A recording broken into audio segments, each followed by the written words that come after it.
श्री धाम वृंदावन की यात्रा पर गया कि बनम वृंदावनम नाम पसप्यम नवकाननम गोप गोपी गवाम सेव्यम पुण्याद्रित तृणवीरुदम। बनम वृंदावन, वृंदावन की महिमा, वहां बूढ़ा जाता है तो जवान हो जाता है, ये वृंदावन की महिमा है। आदमी के घरे घुटना दर्द हो रहे हो गए, शरीर काम नहीं कर रहा हो, धीरे धीरे शरीर में शिथिलता आ रही हो, उसको वृंदावन ले जाओ। एक बार वृंदावन घुमा ले आओ, डॉक्टर नहीं ले जाओगे, वृंदावन ले जाओ। वृंदावन में आप देखना एक से एक बूढ़े बूढ़े 55, 60, 70, 70 साल के टोकरा टोकरियां ऐसे ठुमका लगाओ जैसे 18 साल के होते जाते, चंदन लगा ले, माला पहन ले। देखो आप परिक्रमा में, गोवर्धन की वृंदावन की परिक्रमा में, बांके बिहारी में, राधा वल्लभ, हर जगह बूढ़े।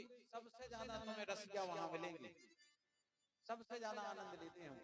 उनके घुटना सही हो जाए, कमर को दर्द सही हो जाए, सब सही हो जाए। तो ये वृंदावन की महिमा है, बूढ़ा भी जवान हो जाता है वृंदावन में। तो नारद जी सोचने लगे चलो वृंदावन और जाए। वृंदावन गए, वृंदावन में गए तो विचार किया कि चलो पहले जमुना जी में स्नान करें। जमुना जी में स्नान करने गए, स्नान करने गए तो नारद जी कह रहे भैया जैसे ही हम घाट पे पहुंचते हैं तो वहां एक स्त्री युवती जवान है, वो अपनी गोदी में दो बूढ़े पुरुष लेकर के पड़ी हुई है, और कुछ स्त्रियां पंखा जल रही हैं, उसको हवा कर रही हैं, कुछ समझा रही हैं, और वो युवती रो रही है, रुदन कर रही है।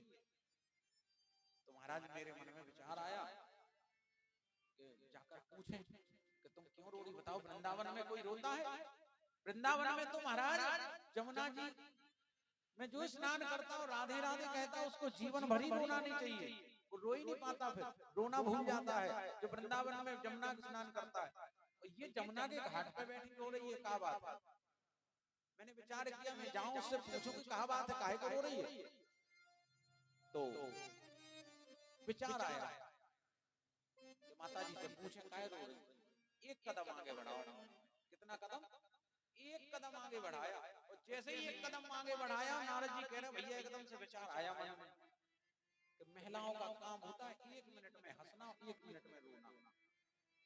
कोई आदमी ये नहीं कह सकता है कि कब स्त्री हंसने लग जाए कब रोने लग जाए, कोई ठिकाना नहीं है रोने का और हंसने का।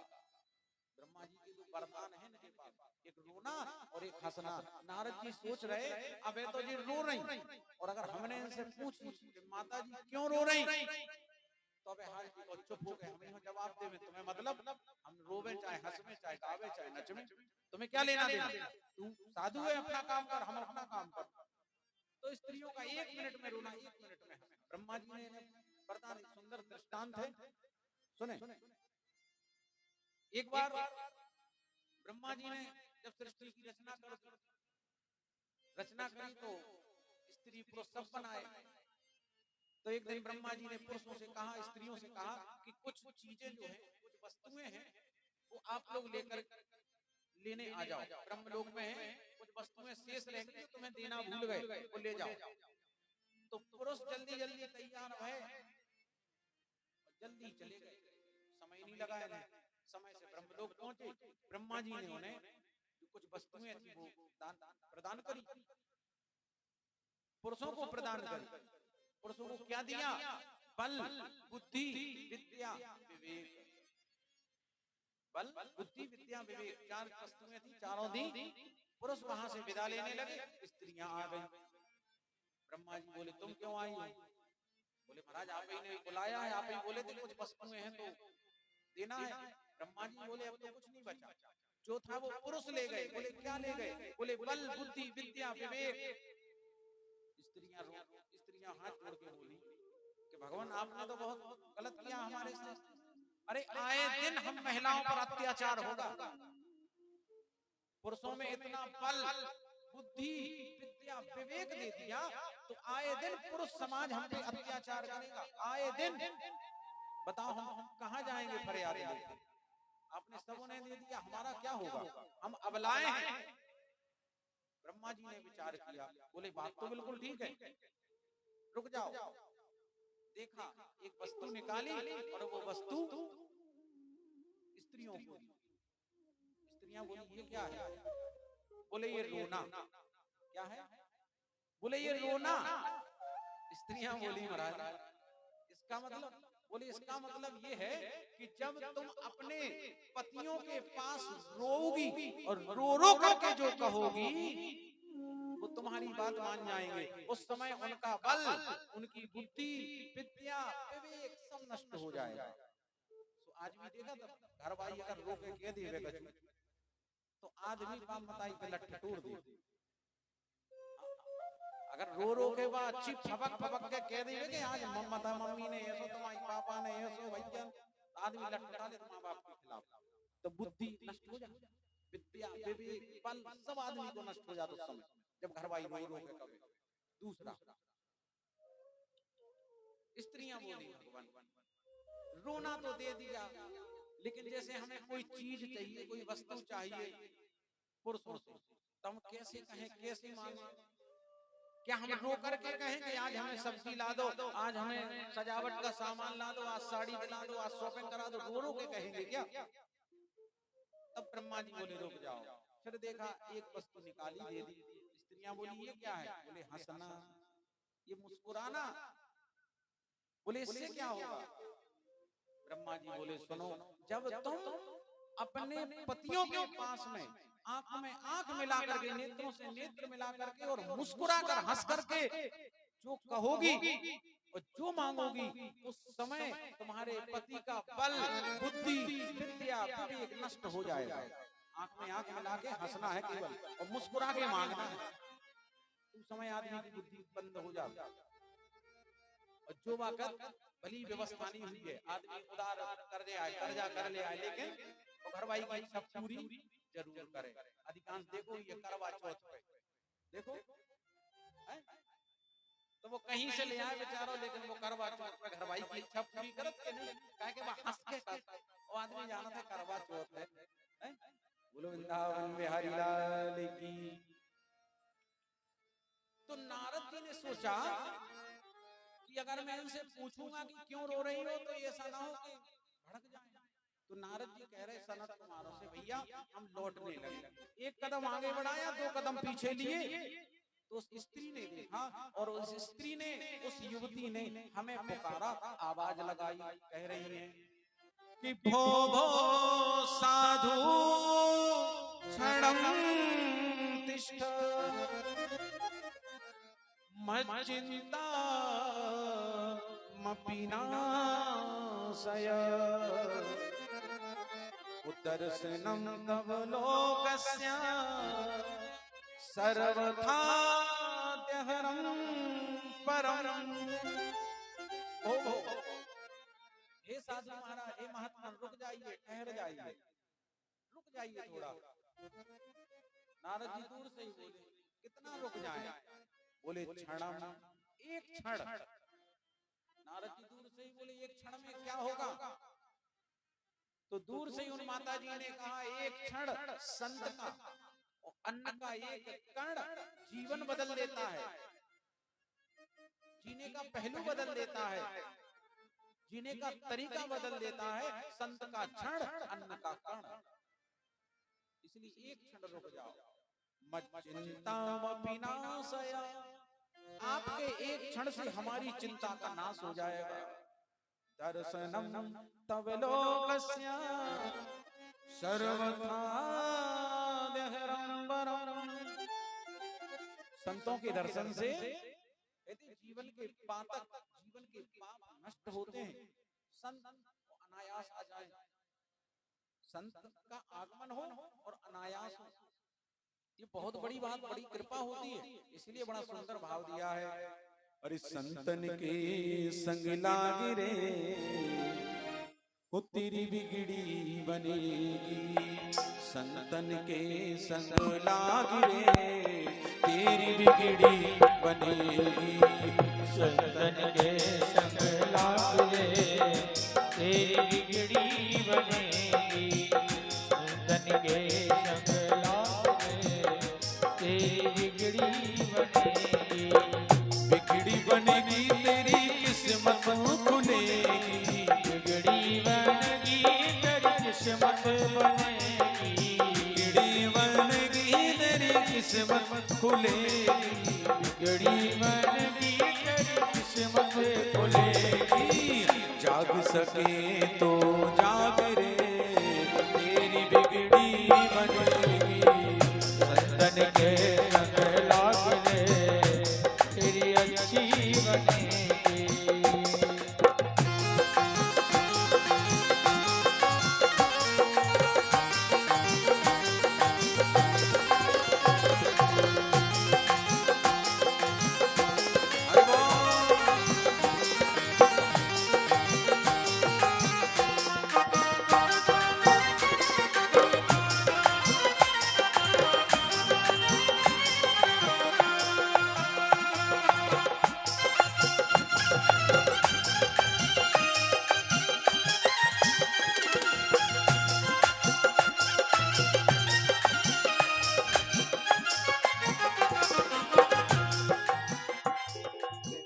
संतन संग करा पुण्य कमाई, संतन संग कर पुण्य कमाई।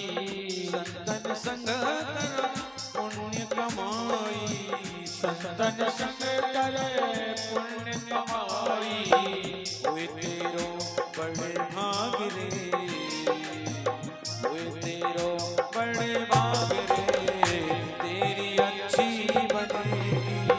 संतन के संग लाग ले, तेरी अच्छी बनेगी।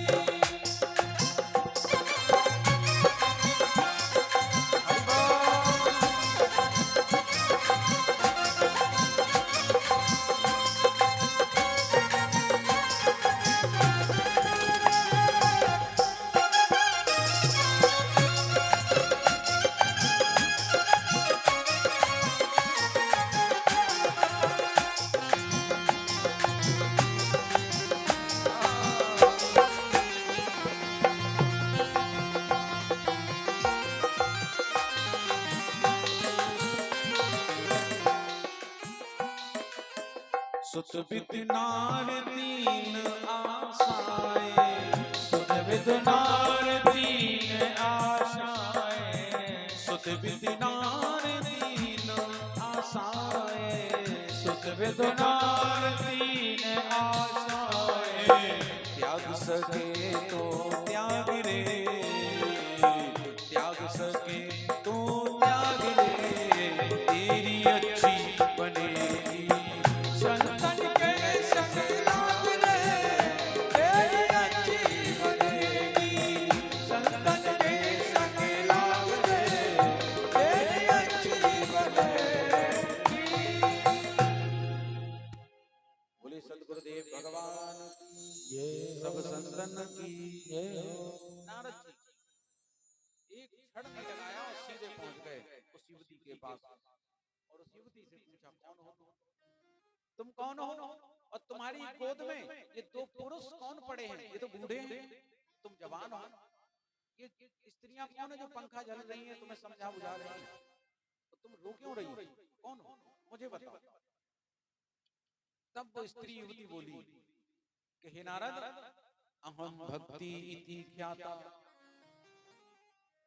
मुनिवर, मेरा नाम भक्ति, अहम भक्ति इति ख्याता, इमौ में तनयौ मतौ, ओ ज्ञान वैराग्य नामनो, काल योगेन जर्जरो। महात्मन, मेरा नाम भक्ति माता, ये मेरी गोद में ज्ञान और वैराग्य है, ये मेरे बेटा है। नारद जी बोले, माँ आप जवान हैं और आपके बेटा बूढ़े? भक्ति माता कहते हैं, नारद इस कलयुग में ज्ञान और वैराग्य को कोई पूछने वाला नहीं। मैं तो वृंदावन आई, मैं भी बूढ़ी थी, लेकिन वृंदावन में आने से मैं जवान हो गई। मैंने बताया था ना, बूढ़ा जवान हो जाता है वृंदावन में। तो भक्ति माता कह रही है नारद जी से, नारद मैं वृंदावन आई तो मैं तो जवान हो गई, लेकिन वृंदावन में ज्ञान और वैराग्य, कलियुग में ज्ञान और वैराग्य को कोई पूछने वाला नहीं, कोई उनकी पूजा करने वाला नहीं, न कोई ज्ञानी को मानता है न वैरागी को। पंडित वो जो गाल बजावा, ज्ञानी वही माना जाता है जिसको 4 साची और 4 लाभरी बातें आती हैं, कोई ज्ञानी मान लेंगे लोग, ये सबसे बड़ा ज्ञानी है। तो पंडित वो जो गाल बजा, केवल गाल बजाना आता। जब कहा नारद जी बोले आप बिल्कुल चिंता नहीं करो, मैं आपके दोनों बेटों को ठीक करूंगा और वचन देता हूं, मैं ब्रह्मा का बेटा हूं, मैं वचन दे रहा हूं तुम्हारे दोनों बेटों का बुढ़ापा ठीक कर दूंगा। नारद जी अब अपना काम करने लगे। नारद जी ने क्या किया? नारद जी वेद वेदांत का पाठ करने लगे, वेद वेदांत का पाठ करने लगे, महाभारत सुनाने लगे, विष्णु पुराण सुना रहे, स्कंद पुराण, गणेश पुराण, न जाने क्या नहीं कर रहे नारद जी। गीता पाठेर मुहुर्मुहु, बार बार गीता का पाठ सुना रहे हैं, लेकिन ज्ञान और वैराग्य उठते तो हैं, लेकिन जैसे ही गीता का पाठ बंद करते हैं वो फिर जमीन पे गिर जाते हैं, फिर जमीन पर गिरते हैं। जब ऐसा बार बार देखा नारद जी तो बड़े आश्चर्य में, बताओ बार बार गीता सुना रहे फिर भी कुछ नहीं हो रहा, क्या करें? नारद जी चिंता में। तब आकाशवाणी हुई। आकाशवाणी ने कहा क्यों प्यो में वाणी तदैव दिसेमा हित्यतामिति उद्यमः सफलस्तेस्तु भविष्यति न संशय। हे नारद तुम सत्कर्म करो। नारद जी आकाशवाणी से बोले अब तक जो हम कर रहे वो क्या है? 17 पुराण, 4 वेद, 6 शास्त्र सुना दिए, गीता महाभारत सुना दी, ये सत्कर्म नहीं है। आकाशवाणी ने कहा नारद कोई संत तुम्हें बताएगा कि सत्कर्म क्या है। अब नारद जी बड़े असमंजस में पड़ गए। बड़े असमंजस की स्थिति में नारद जी सोचने लगे देखो कर लो बात। एक तो आकाशवाणी ने कहा सत्कर्म, तो सत्कर्म क्या है कोई संत बताएगा, तो ना तो संत का नाम बताया और ना सत्कर्म का नाम बताया। नारद जी हताश हुए। भक्ति माता ने हाथ जोड़े। नारद जी बोले माँ आप बिल्कुल चिंता नहीं करो, मैंने वचन दिया है, मैं उस वचन को पूरा करूंगा, वचन को पूरा करूंगा। भक्ति माता कह रहे हैं कि जयति जगति मायां यस्य कायाधवस्ते वचन रचन मेकं केवलम चकलैर्यं ध्रुवपदमपि यत् कृपातो ध्रुवोऽयं सकल कुशल पात्रम ब्रह्मपुत्रम नतास्। हे नारद आपकी जय हो, जय हो। आपका ये प्रताप है, आपकी ये महिमा है कि जिसको नारद मिलते हैं उसे भगवान की प्राप्ति होती। ध्रुव जी को आप मिले, भगवान ध्रुव जी को मिले, प्रहलाद को आप मिले, भगवान प्रहलाद जी को मिले, जिसको भी आप मिलते हैं उसे भगवान मिलते हैं। मेरा विश्वास है कि आपने जो कहा है ज्ञान और वैराग्य मेरे ठीक हो जाएंगे, मुझे भगवान की प्राप्ति होगी, तो मुझे ऐसा विश्वास है। नारद जी जाने लगे। भक्ति माता कहने लगी नारद कुछ देर और रुक जाओ कि तुम तसल्ली न दो, सिर्फ बैठे रहो, रंग महफिल का सारा बदल जाएगा।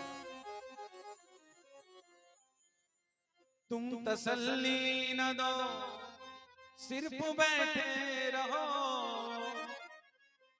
रंग महफिल का सारा बदल जाएगा। दुख से तपता हुआ और सताया हुआ, दुख से तपता हुआ और सताया हुआ, मेरा गिरता हुआ दिल संभल जाएगा, मेरा गिरता हुआ दिल संभल जाएगा।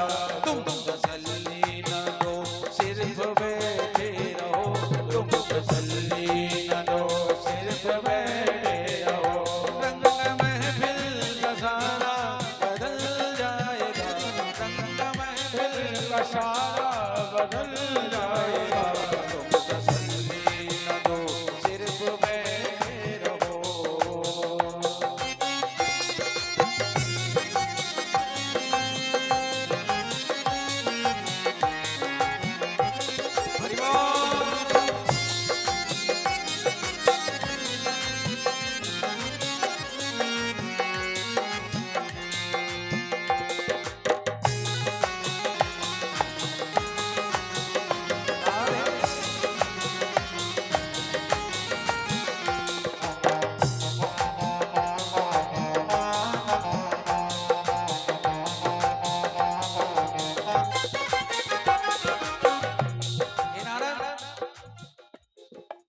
ज्ञान वैराग्य आए मेरे होश में, ज्ञान वैराग्य आए मेरे होश में, ज्ञान वैराग्य आए मेरे होश में, ज्ञान वैराग्य आए मेरे होश में। मेरे बेटों का जीवन सुधर जाएगा, मेरे बेटों का जीवन सुधर जाएगा। तुम तसल्ली न दो सिर्फ बैठे रहो, तुम तसल्ली न दो सिर्फ बैठे रहो।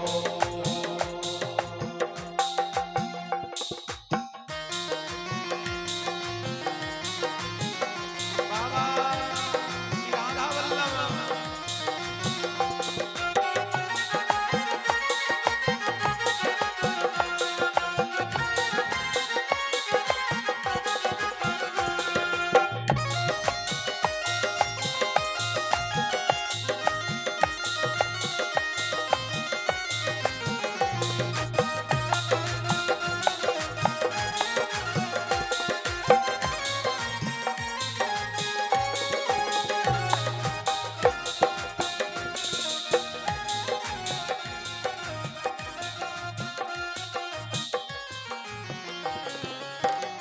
संत दर्शन से जीवों के पातक नसे, संत दर्शन से जीवों के पाप नसे, संत दर्शन से जीवों के पाप कटे, संत दर्शन से जीवों के पापों कटे। प्रभु को भुलाया बिगड़ जाएगा, प्रभु को ये भुलाया बिगड़ जाएगा। तुम तसल्ली न दो सिर्फ बैठे रहो, तुम तसल्ली न दो सिर्फ बैठे रहो।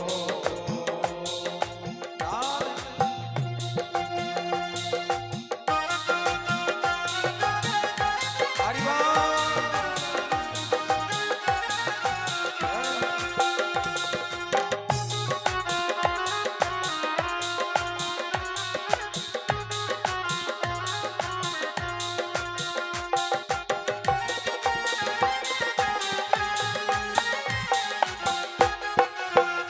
राधा वल्लभ।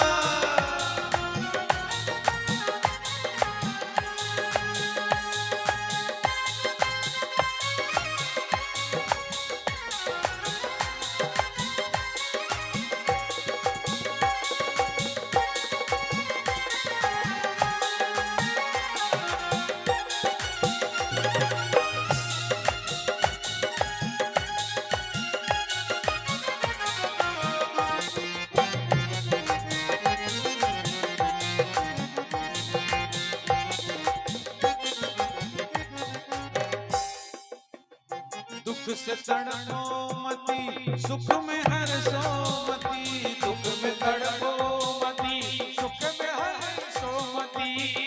कहा है महापुरुष कहते हैं, संत महापुरुष कि जब दुख आए तो महाराज बिल्कुल तड़पो नहीं, बिल्कुल तड़पो मत, क्योंकि दुख के बाद सुख आता है, और जब सुख आ जाए ना तो हर्षो नहीं। सुख में ज्यादा खुश होने की आवश्यकता नहीं, और दुख में ज्यादा तड़पने की आवश्यकता नहीं। क्यों? दुख में तड़पो मती, सुख में हर्षो मती, दुख में तड़पो मती, सुख में हर्षो मती। दुख में तड़पो मती, सुख में हर्षो मती, दुख में तड़पो मती, सुख में हर्षो मती। कर भुलाया प्रभु से बिछड़ जाएगा, कर भुलाया प्रभु से बिछड़ जाएगा। तुम तसल्ली न दो सिर्फ बैठे रहो, तुम तसल्ली न दो सिर्फ बैठे रहो। रंग महफिल का सारा बदल जाएगा, रंग महफिल का सारा बदल जाएगा। तुम तसल्ली न दो सिर्फ बैठे रहो, तुम तसल्ली न दो सिर्फ बैठे रहो, तुम तसल्ली न दो सिर्फ बैठे रहो।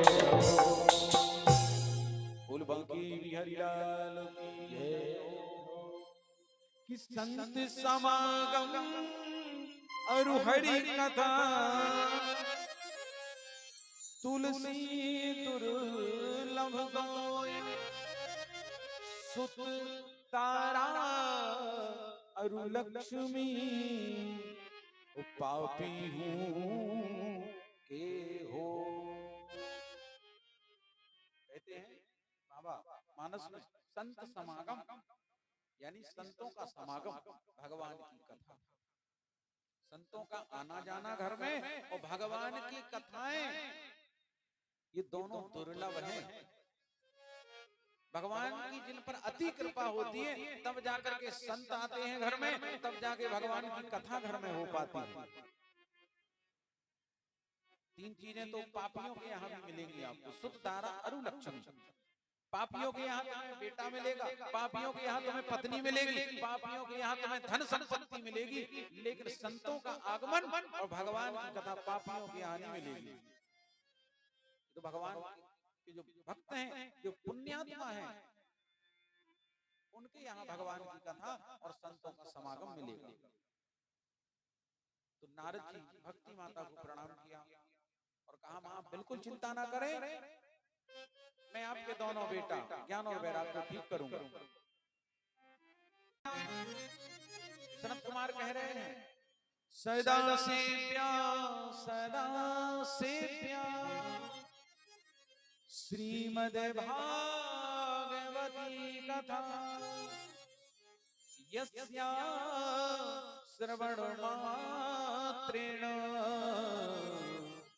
हरिश्चित्तम् समाश्रयेत। क्या कह रहे हैं?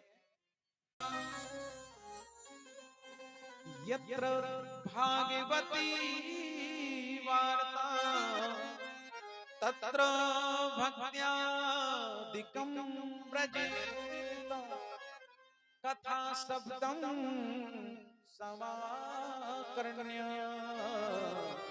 तंत्रिकं तरुणायते। यत्र भागवती वार्ता, जहां भी भागवत की कथा होती है तत्र भक्त्यादिकं व्रजेत, वहां भक्तों के आने से और भागवत की कथा होने से वो स्थान ब्रज बन जाता है, ब्रज मंडल बन जाता है। बोलो वृंदावन धाम की, तो वृंदावन ब्रज बन जाता है वो स्थान जहां भागवत होती है। भागवत की बड़ी महिमा, भागवत के एक एक श्लोक में, एक एक शब्द में भगवान श्री कृष्ण का वास है। 17 पुराणों में, 18 नहीं 17 पुराणों में किसी पुराण को भगवान का दर्जा नहीं दिया गया, किसी पुराण को भगवान नहीं कहते, केवल भागवत को भागवत भगवान कहते हैं। किसी पुराण को भगवान की संज्ञा नहीं दी, केवल भागवत को भगवान कहा। भागवत भगवान की क्यों कहा भागवत भगवान? क्योंकि इसके एक एक श्लोक में, एक एक शब्द में भगवान श्री कृष्ण का वास है। वेद व्यास जी कहते हैं कि स्वकीयं यद्भवतेजा तच्च भागवते दधातु तिरोधाय प्रविष्टोऽयं श्रीमद्भागवतार्णवम्। सनत कुमार कहते हैं कि जब भगवान श्री कृष्ण को उस बहेलिये ने जैसे ही तीर मारा, भगवान के कदम में वो तीर लगा, जैसे ही तीर लगा भगवान के शरीर से एक तेज निकलता है। स्वकीयम यद भवतेज, तेज निकला भगवान के शरीर से, देह से, और दिव्य तेज निकला। कहाँ गया वो तेज? बोले तीनों लोकों में भ्रमण